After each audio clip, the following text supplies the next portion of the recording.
Hello, everyone. Mark Merrill with Firm. We're going to be talking today or listening to Susan Collins, one of our U.S. Senators from Maine, and a recovering president of PragerU, Dennis Prager.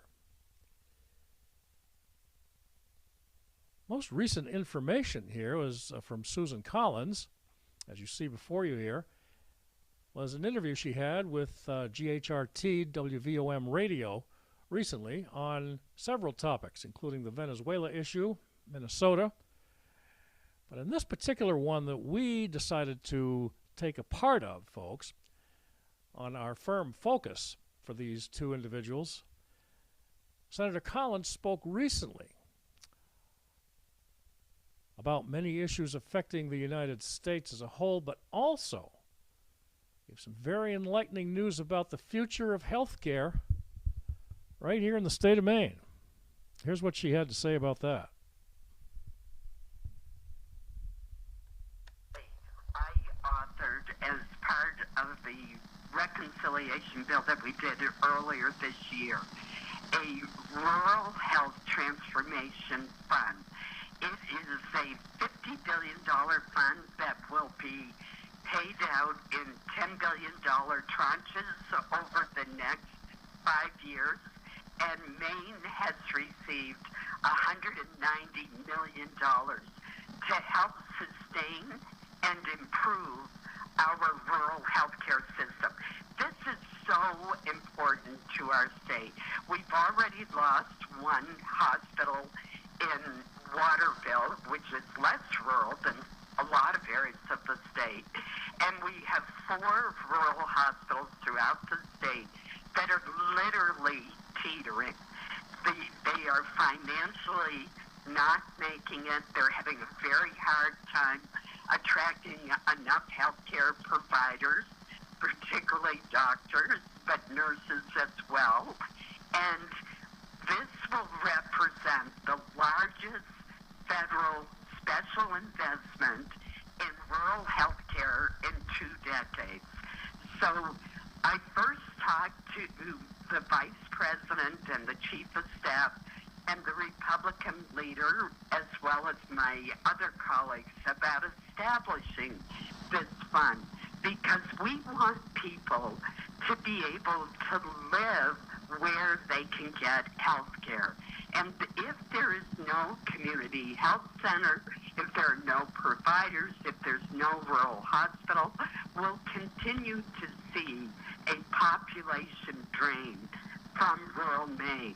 And having grown up in Caribou, I have great affection for rural Maine, where much of my family still lives, and I want to make sure that people can access the health care that they need.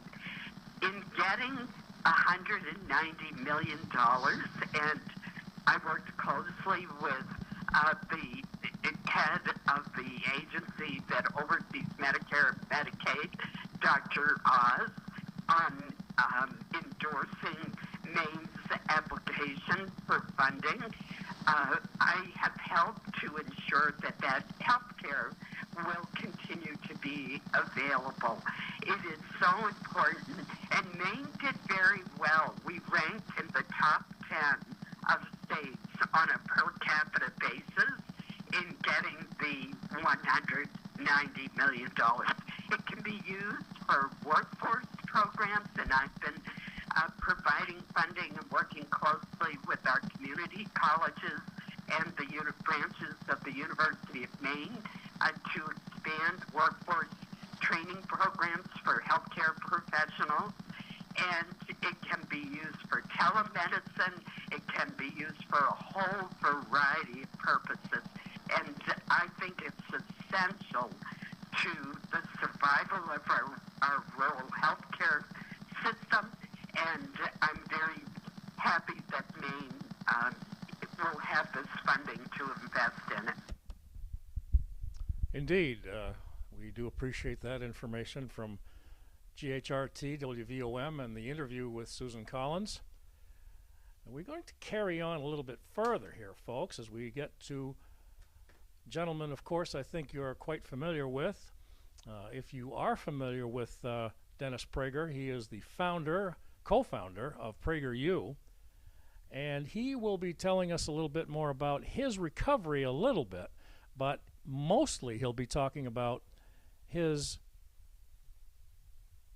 future ideas, and lots of them, over a period of time that he's been handling PragerU, and started it with his CEO, Marissa Street, several years back.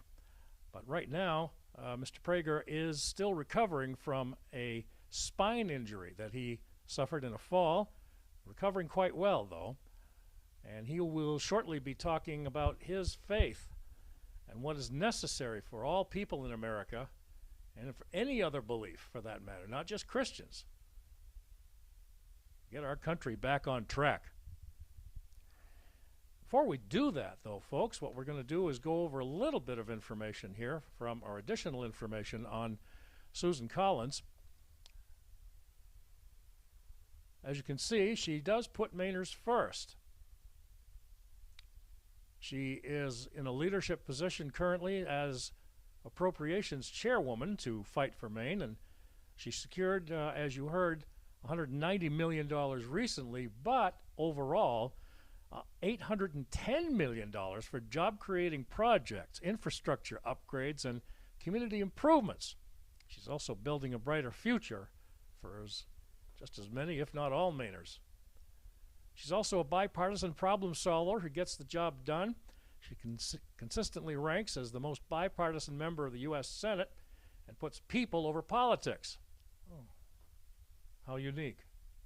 That's what it should be anyway, isn't it? To deliver real solutions. And she fights to lower household heating costs and bring down the high cost of everyday items on our working class families and seniors. And she knows that Maine's natural beauty is our greatest treasure. She fights to protect clean air and water, and backed clean energy development to bring down prices, and, as you just heard, looking to get health care back and affordable for just about everybody. So as we move on, folks, we will get a picture here of Dennis Prager right up front and center here.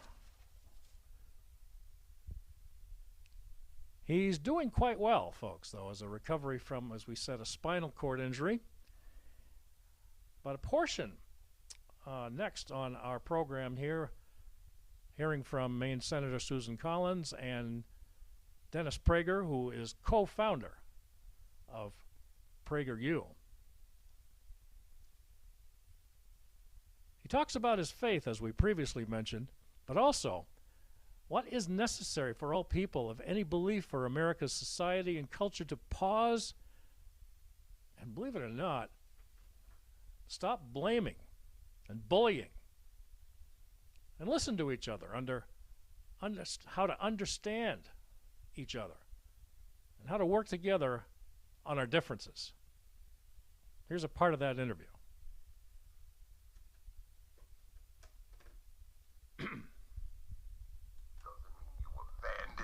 Your identity of your ancestors. You should honor it, even learn their language. But you have joined the melting pot of America. That was the ideal when they wrote E Pluribus Unum. And then there's liberty. So I would have spoken at some length, whatever time I was given. I would have devoted a fair amount of it to explaining what is it that a conservative believes.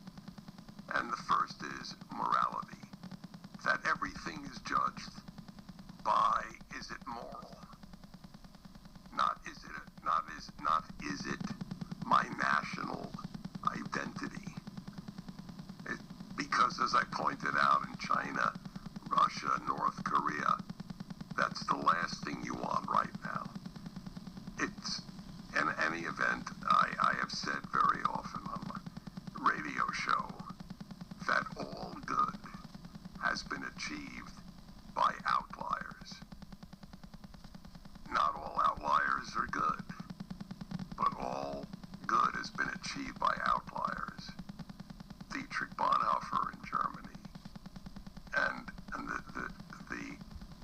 centers in Russia, and likewise in China, whom we don't hear much about. But that's the case. So, is it moral? Is the first question to be asked. Then, if it's moral, America first.